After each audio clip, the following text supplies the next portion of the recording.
Students, हम Indian polity M Laxmikant के 6th addition को स्टडी कर रहे थे। और स्टूडेंट, जैसा कि मैंने आपको बताया था कि हमने अपने 7th चैप्टर को अपने प्रीवियस लेक्चर में कंप्लीट कर लिया था और आज हम स्टार्ट करेंगे अपना 8th चैप्टर, जो कि है directive principles of state policy. Student, अपने इस लेक्चर में हम जो directive principles of state policy है उसके बेसिक इंट्रोडक्शन को देखेंगे और साथ ही जो directive principles of state policy हैं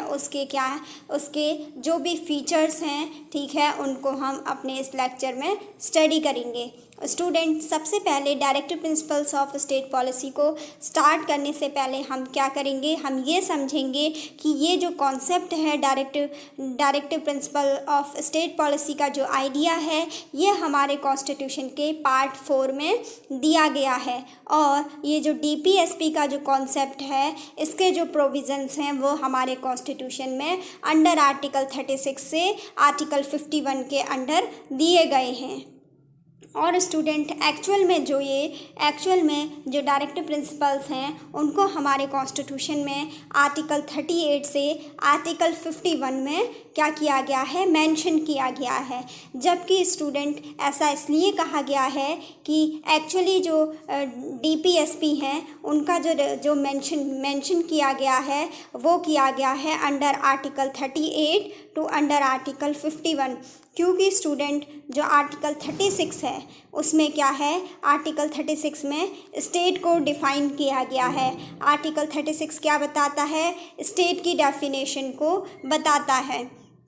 उसके बाद जो नेक्स्ट आर्टिकल है वो है आर्टिकल 37। आर्टिकल 37 में हम पढ़ते हैं कि जो भी क्या है, ये directive principles of state policy हैं, इनका नेचर कैसा है और इनकी सिग्निफिकेंस या इनकी इम्पोर्टेंस क्या है, इस सब को हम अंडर आर्टिकल 37 स्टडी करते हैं, ठीक है। और स्टूडेंट, जो ये directive principles of state policy है, इसका जो आइडिया है वो इंडियन कॉन्स्टिट्यूशन में आयरलैंड के कॉन्स्टिट्यूशन से इसको बोरो किया गया था, वहाँ से लिया गया था। और आयरलैंड के कॉन्स्टिट्यूशन में,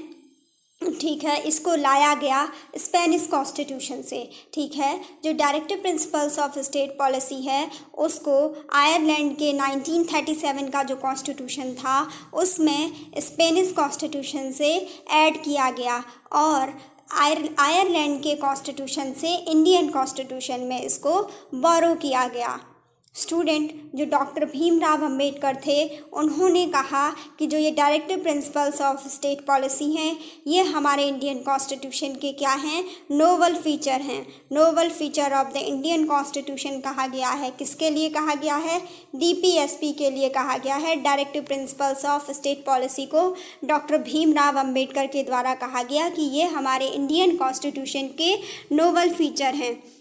स्टूडेंट, इस पॉइंट को आप एग्जामिनेशन पॉइंट ऑफ व्यू से भी ध्यान रखें। एग्ज़ाम में क्वेश्चन आ सकता है कि नोवल फीचर ऑफ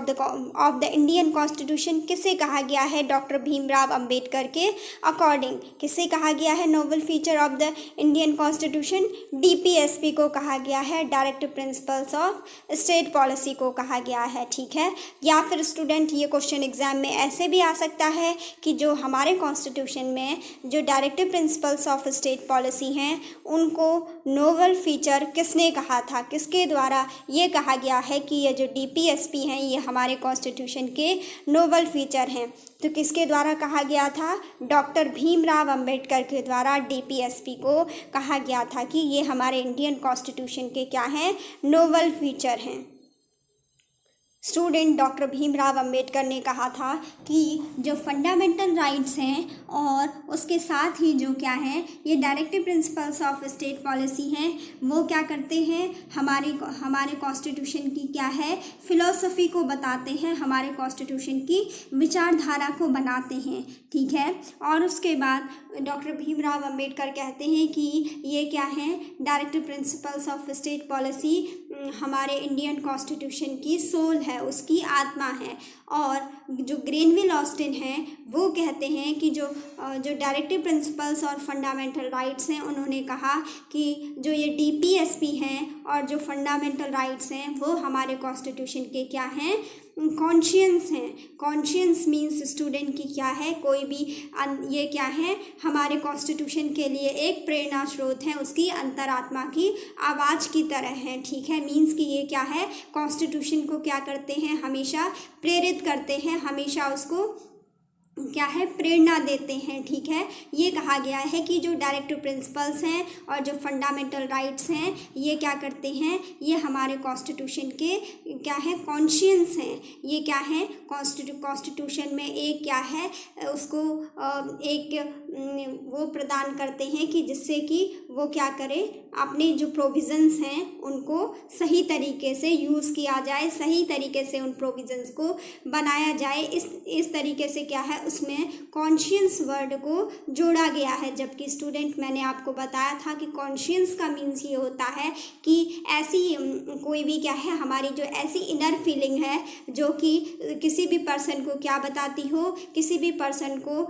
कोई भी किसी भी चीज़ का राइट या रॉन्ग होने का क्या है, वो उस चीज़ का आभास कराती हो, ऐसी इनर फीलिंग को क्या कहा जाता है, कॉन्शियंस कहा जाता है। तो स्टूडेंट, अब आप समझ सकते हैं कि ग्रेनविल ऑस्टिन ने इन directive principles of state policy और फंडामेंटल राइट्स को क्या कहा है, कॉन्शियंस ऑफ द कॉन्स्टिट्यूशन कहा है। कि ये क्या करती हैं, कॉन्स्टिट्यूशन की अभिव्यक्ति को देती हैं, कॉन्स्टिट्यूशन की ये क्या है, अंतरात्मा की तरह हैं, जो कि उसको क्या करती हैं, नए नए प्रोविज़न्स बनाने के लिए क्या करती हैं, जिसमें कि जो भी प्रोविज़न्स डाले गए हैं फंडामेंटल राइट्स और डायरेक्टिव प्रिंसिपल्स में, वो क्या है, हमारे कॉन्स्टिट्यूशन को दृढ़ करते हैं। नेक्स्ट है स्टूडेंट, इसमें अब हम पढ़ेंगे कि हमारे जो directive principles of state policy हैं, इनके क्या क्या फीचर्स हैं। ठीक है, इसमें सबसे पहला है कि जो directive principles of state policy हैं, ये क्या हैं, ऐसे आइडियल्स हैं जिसको कि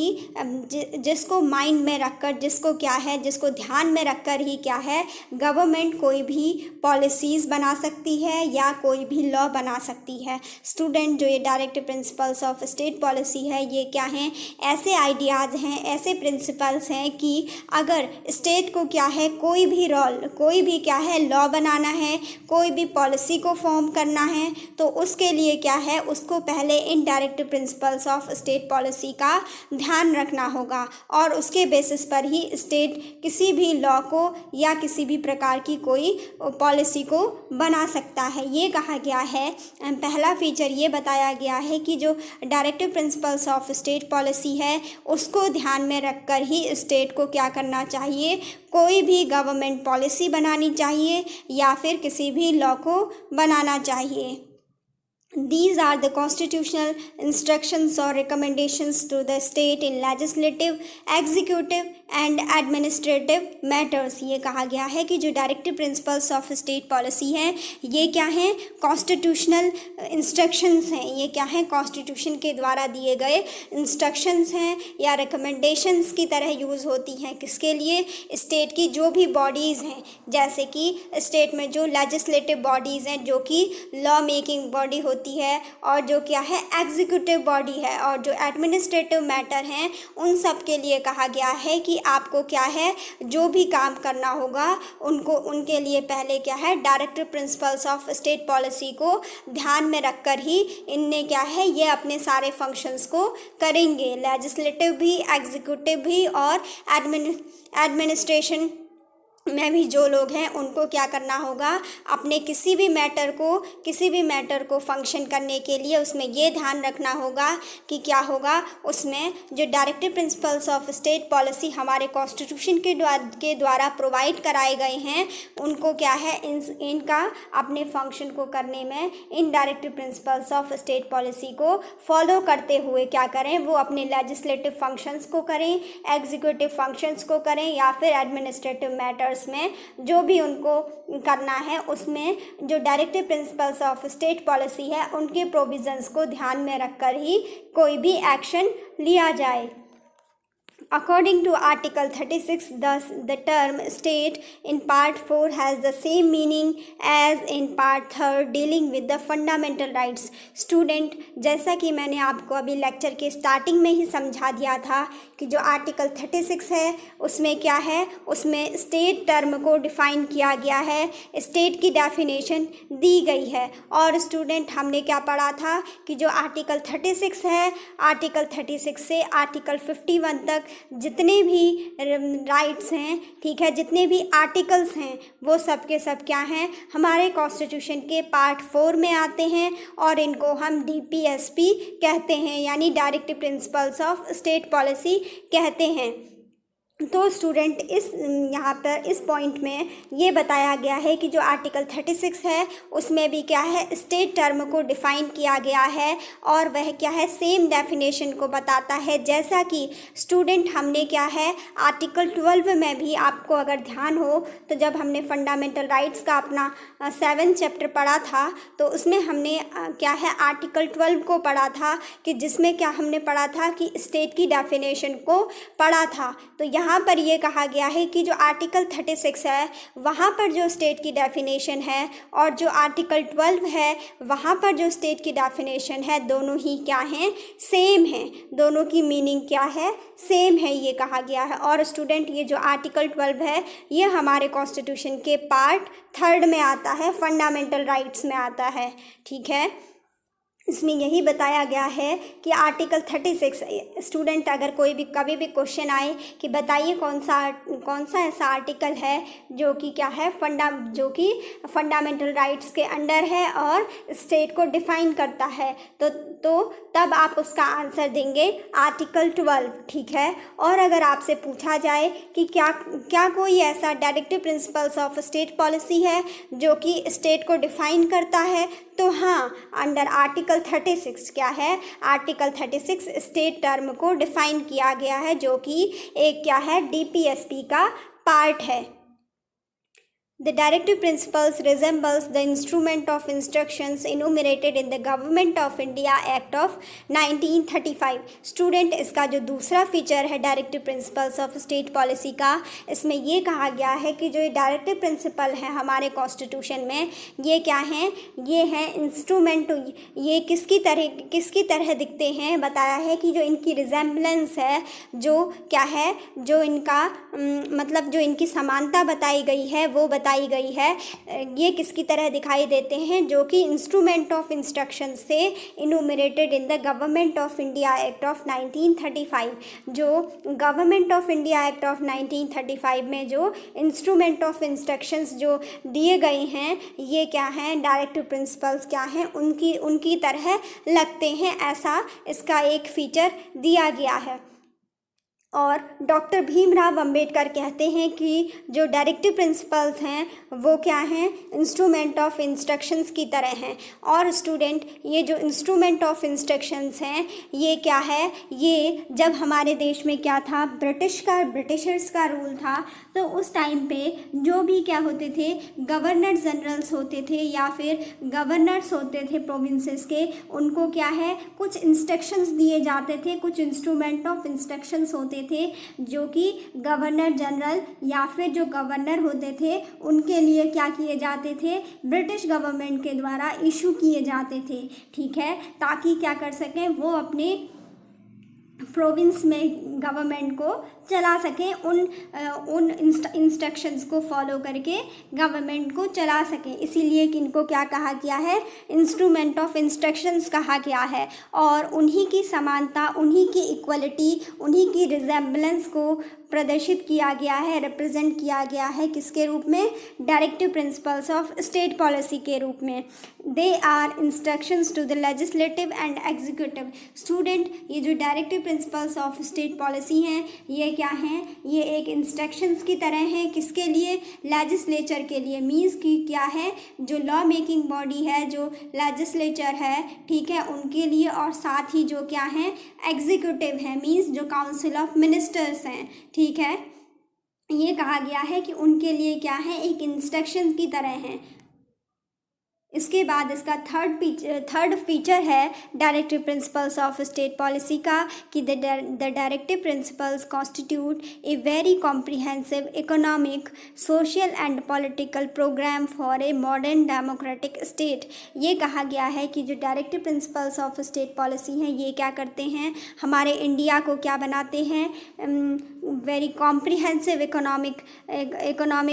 एक प्रोग्राम देते हैं, इकोनॉमिक डेमोक्रेटिक कंट्री बनाते हैं, सोशल डेमोक्रेसी प्रोवाइड कराते हैं और पॉलिटिकल डेमोक्रेसी प्रोवाइड कराते हैं, जिससे कि क्या है, इंडिया एक मॉडर्न डेमोक्रेटिक स्टेट बने। ठीक है, ये कहा गया है।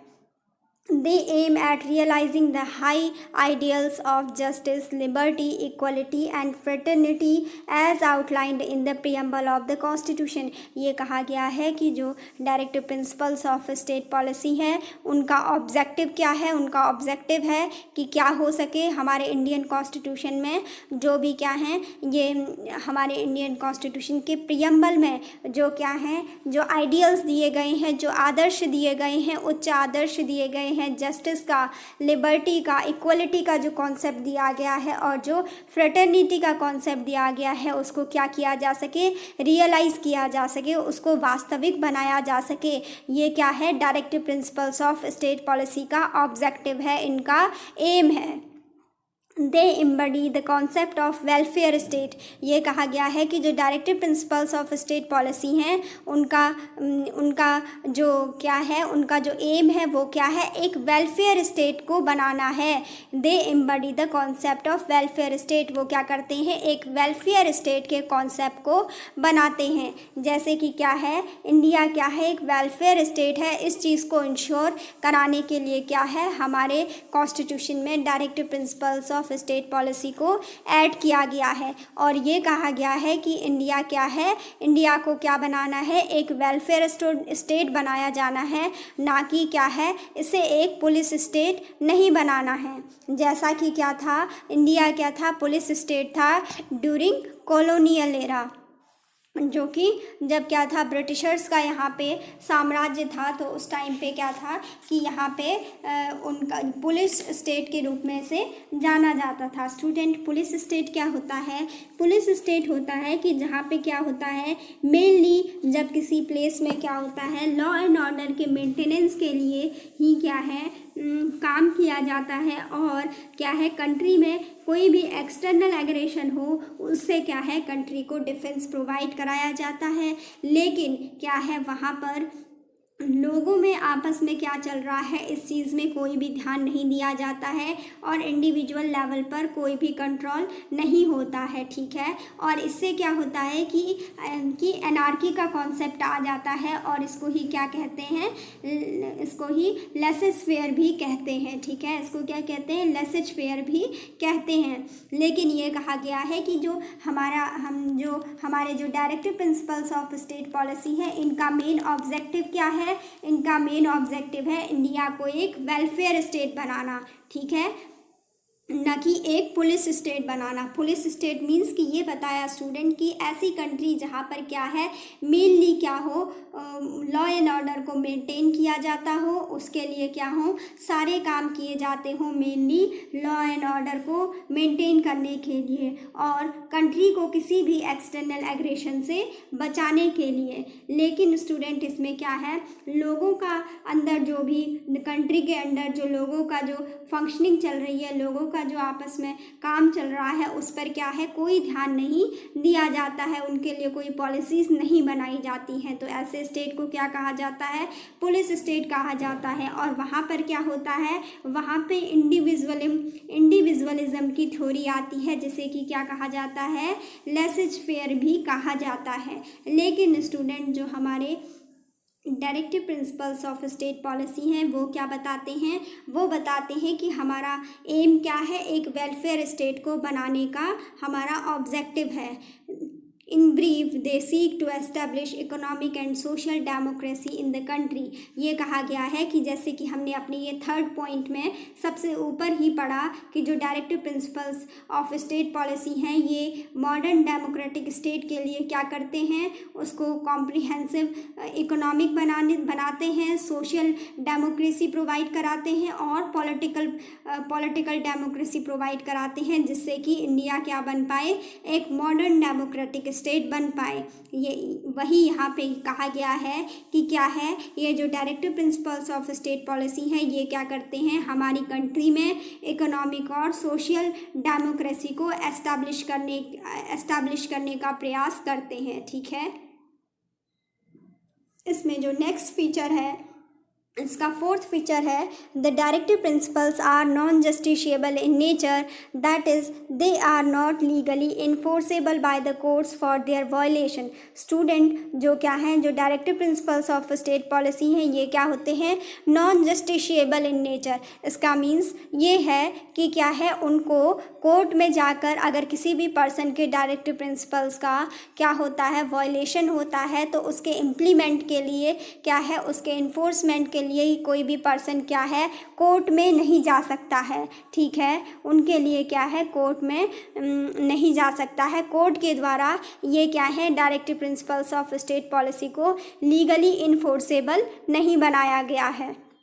The government, central, state and local cannot be compelled to implement them। ये कहा गया है कि जो directive principles of state policy है उनको इम्प्लीमेंट करने के लिए क्या है, गवर्नमेंट पे, चाहे वो सेंट्रल गवर्नमेंट हो, स्टेट गवर्नमेंट हो या फिर लोकल गवर्नमेंट हो, किसी पर भी क्या है, किसी भी प्रकार का कोई प्रेशर नहीं डाला जा सकता है, उनको कंपेल नहीं किया जा सकता है, उनको बाध्य नहीं किया जा सकता है कि उनको क्या करना है, directive principles of state policy को फॉलो ही करना है। इस चीज़ के लिए उनको बाध्य नहीं किया जा सकता है, ये इसमें दिया गया है।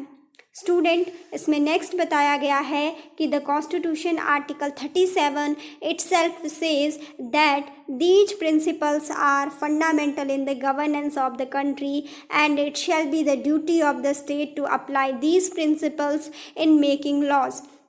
इसमें ये बताया गया है कि जो हमारे कॉन्स्टिट्यूशन में जो आर्टिकल 37 है वो कहता है, वो क्या है, वो स्वयं ही इस चीज़ को कहता है कि ये जो क्या है, ये जो directive principles of state policy हैं ये क्या है, ये हमारे जो कंट्री का जो गवर्नेंस है उसको चलाने के लिए क्या है, फंडामेंटल प्रिंसिपल्स हैं। और हमारी जो कंट्री के गवर्नेंस को चलाने के लिए ये जो directive principles of state policy हैं ये क्या हैं, फंडामेंटल प्रिंसिपल्स हैं, मूल सिद्धांत हैं। And it shall be the duty of the state, और ये क्या है, स्टेट की ड्यूटी बनती है कि उसको क्या है, इन सभी प्रिंसिपल्स को जो कि directive principles of state policy के अंदर दिए गए हैं इन सबको ध्यान में रखकर ही क्या करना चाहिए, किसी भी लॉ को बनाया जाना चाहिए। ठीक है स्टूडेंट, इसमें बेसिकली ये कहा गया है कि अंडर आर्टिकल 37 कि ये जो directive principles of state policy में जो भी क्या हैं प्रिंसिपल्स हैं ये क्या हैं, हमारे कंट्री के गवर्नेंस को चलाने के लिए क्या हैं, फंडामेंटल प्रिंसिपल हैं और इनके बेसिस पर ही क्या है, किसी भी principle in directive principles of state policy के बेसिस पर ही क्या है, स्टेट के द्वारा किसी भी प्रकार का कोई भी लॉ बनाया जाना चाहिए। ठीक है, और ये स्टेट की ड्यूटी है कि अगर वो कोई भी लॉ बनाता है तो उसके लिए क्या करना होगा, पहले इन directive principles of state policy के जो प्रिंसिपल हैं इनको ध्यान में रखना होगा और उनको कंसीडर करने के बाद ही कोई भी लॉ उसके द्वारा बनाया जाएगा। स्टेट की जो भी डिफरेंट ऑर्गन्स हैं उनके द्वारा बनाया जाना चाहिए, ऐसा कहा गया है। नेक्स्ट फीचर है directive principles of state policy का, जिसमें कहा गया है द डायरेक्टिव प्रिंसिपल्स दो non justiciable in nature help the courts in examining and determining the constitutional validity of a law. ये कहा गया है स्टूडेंट, जैसा कि अभी हमने अपने फोर्थ पॉइंट में ही पढ़ा था कि जो क्या है डायरेक्टिव प्रिंसिपल्स हैं ये क्या है, नॉन जस्टिशिएबल इन नेचर हैं। Student non justiciable in nature का मीन्स है कि ये क्या है, ऐसे फंडामेंटल प्रिंसिपल्स हैं, ऐसे डायरेक्टिव प्रिंसिपल्स हैं कि अगर इनका वायलेशन होता है तो इसको कोर्ट के द्वारा क्या है, लीगली इन्फोर्स नहीं कराया जा सकता है। ठीक है, तो स्टूडेंट लेकिन कहा गया है कि तब भी क्या है, ये जो directive principles of state policy हैं ये क्या हैं, ये हेल्प कराते हैं किसको, सुप्रीम कोर्ट को या हमारी जो भी कोर्ट्स हैं उनको क्या करते हैं, किसी भी लॉ की जो वैलिडिटी है उसको डिटरमाइन करने में, उसको एग्जामिन करने में क्या है, ये काफ़ी हेल्पफुल होते हैं, ये कहा गया है। ठीक है, कहा गया है कि हाँ, अगर directive principles of state policy है तो उनके लिए हम गवर्नमेंट की किसी भी बॉडी को कंपेल नहीं कर सकते हैं, बाध्य नहीं कर सकते हैं, और ना ही इनके वायलेशन पर क्या है, हम सुप्रीम कोर्ट में लीगली उसको इनको ना ही हम इन्फोर्स करा सकते हैं। लेकिन ये जो directive principles of state policy है ये क्या करते हैं, इनके थ्रू किसी भी कॉन्स्टिट्यूशन में जो लॉ बनाया गया है उसकी वैलिडिटी को एग्जामिन और उसको डिटरमाइन किया जा सकता है। किसके थ्रू, जो ये directive principles of state policy है इनके थ्रू जो कोई भी लॉ बनाया गया है स्टेट के द्वारा, लेजिस्लेचर के द्वारा, उसकी कॉन्स्टिट्यूशनल वैलिडिटी को चेक किया जा सकता है और उसको डिटरमाइन किया जा सकता है।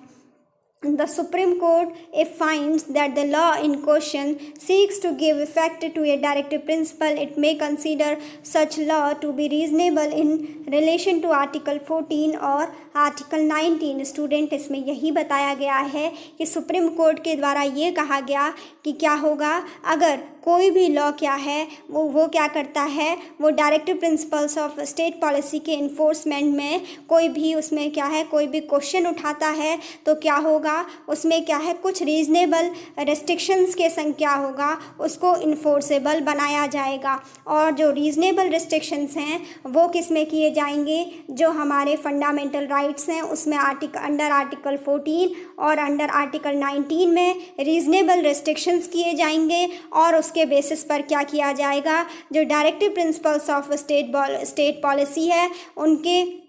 इन्फोर्समेंट को क्या किया जाएगा, वैलिड किया जाएगा, ये कहा गया है। और स्टूडेंट आर्टिकल 14 में हमने क्या पढ़ा था, आर्टिकल 14 में हमने पढ़ा था equality before law and equal protection of laws, जबकि स्टूडेंट आर्टिकल 19 में हमने पढ़ा था कि राइट टू फ्रीडम, और आर्टिकल 19 में हमने देखा था कि अंडर राइट टू फ्रीडम क्या है, 6 टाइप्स की फ्रीडम्स क्या हैं, 6 टाइप्स के राइट्स का प्रोटेक्शन प्रोवाइड कराया जाता है। जैसे कि क्या था, जैसे था right to freedom of speech and expression, right to freedom of movement, right to freedom of residence, right to freedom of क्या था, प्रोफेशन, और राइट टू फ्रीडम, ऐसे ही करके क्या थे, 6 टाइप के राइट्स जो थे जिनको कि अंडर आर्टिकल 19 दिया गया था। ठीक है, और ये कहा गया है कि अगर क्या है, कोई भी ऐसा लॉ बनाया जाता है जो कि क्या है, जो directive principles of state policy के ऊपर कोई भी क्वेश्चन करता है तो उन पर क्या किया जाएगा, उन फंडामेंटल राइट, उसमें भी उन फंडामेंटल राइट्स के एप्लीकेशन पर क्या है, कुछ रीजनेबल रेस्ट्रिक्शंस किए जाएंगे, जिसमें कि क्या है, अंडर आर्टिकल 14 और आर्टिकल 19 में क्या है, कुछ रीजनेबल रेस्ट्रिक्शंस किए जाते हैं, और उसके बाद क्या है, directive principles of state policy को इन्फोर्सेबल बनाया जाता है। स्टूडेंट, जैसा कि हमने अपने प्रीवियस लेक्चर में भी पढ़ा था कि जो क्या था, आर्टिकल 31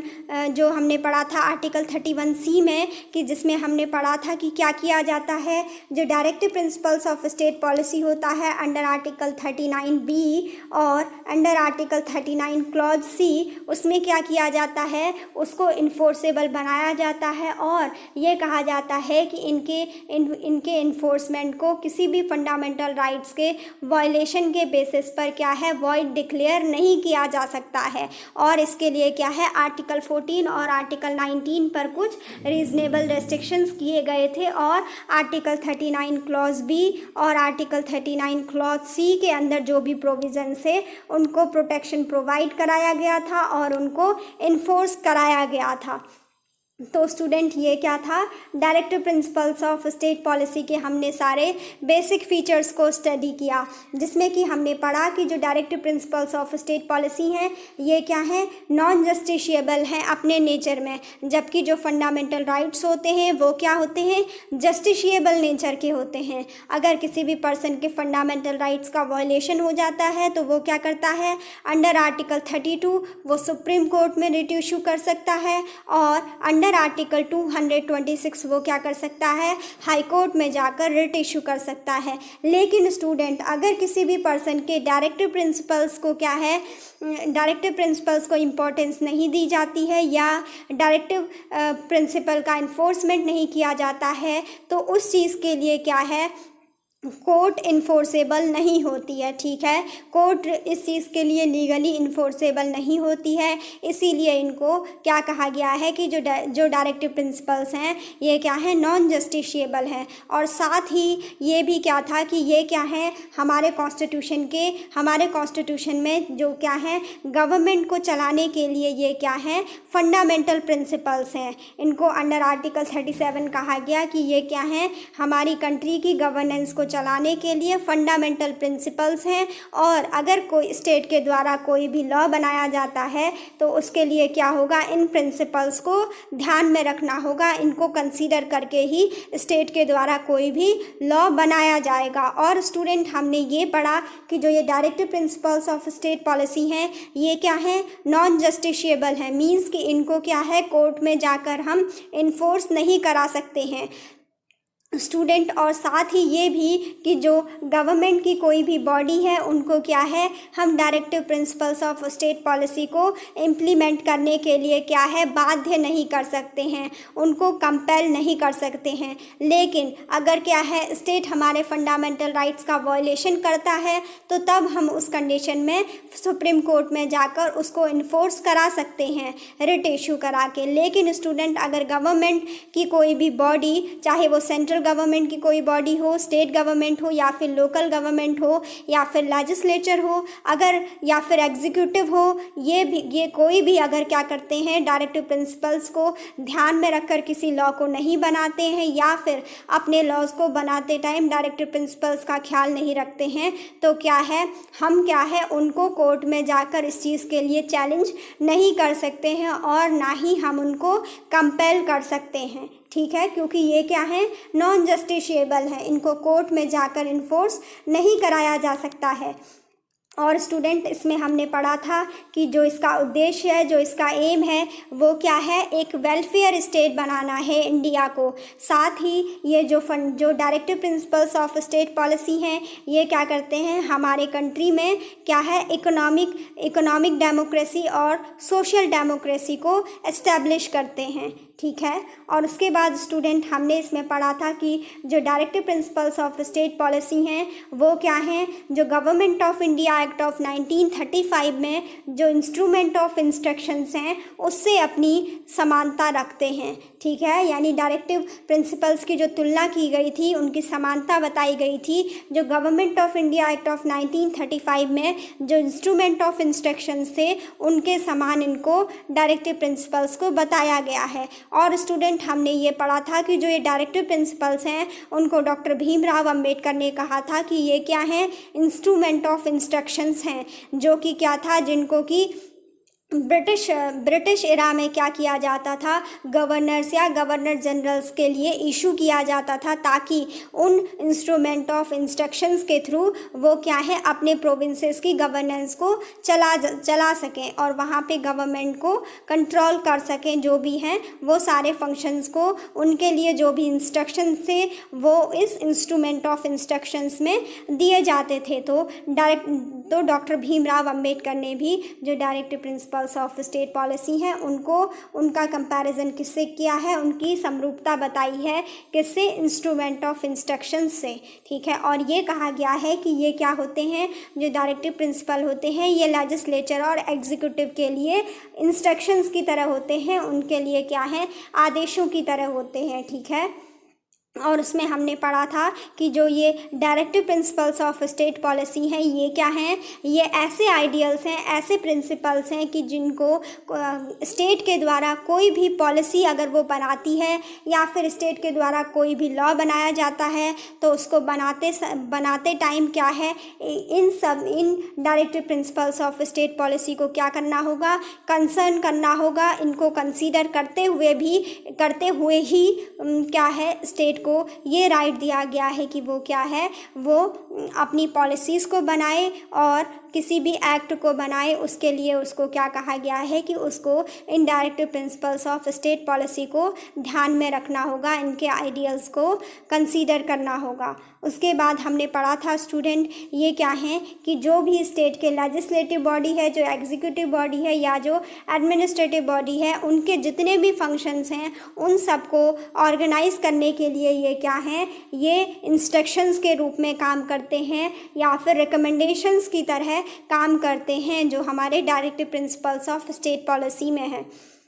उसके बाद स्टूडेंट हमने इसमें पढ़ा था कि जो आर्टिकल 36 है उसमें स्टेट टर्म को डिफ़ाइन किया गया है जो कि पार्ट 4 में आता है और डीपीएसपी के अंदर आता है। और साथ ही स्टूडेंट इसमें हमने बताया था कि जो आर्टिकल 36 में जो स्टेट की डेफिनेशन दी गई है सेम वही डेफिनेशन पार्ट 3 में अंडर आर्टिकल 12 में किस में दी गई है, अंडर आर्टिकल 12 में भी स्टेट को ही डिफ़ाइन किया गया है जो कि फंडामेंटल राइट्स के अंडर आता है। और स्टूडेंट इसमें हमने क्या है स्टार्टिंग में बस यही समझा था कि ये क्या है, इनको ग्रेनविल ऑस्टिन ने जो directive principles of fundamental rights हैं इनको हमारी कॉन्स्टिट्यूशन की क्या कहा था, कॉन्शियंस कहा था, ठीक है। और डॉक्टर भीमराव अंबेडकर ने कहा था कि ये जो डीपीएसपी है ये हमारे कॉन्स्टिट्यूशन का सोल है। फिर हमने जब इस चैप्टर को स्टार्ट किया तो हमने इस चीज़ को पढ़ा था कि जो directive principles of state policy हैं वो हमारे कॉन्स्टिट्यूशन के पार्ट 4 में आते हैं और इनको हम under article 36 two under article 51 में स्टडी करते हैं। और स्टूडेंट हमने पढ़ा था कि जो इंडिया का कॉन्स्टिट्यूशन है उसमें जो directive principles of state policy का जो कॉन्सेप्ट है, जो इसके आइडियाज़ हैं, इसको हमने आयरलैंड के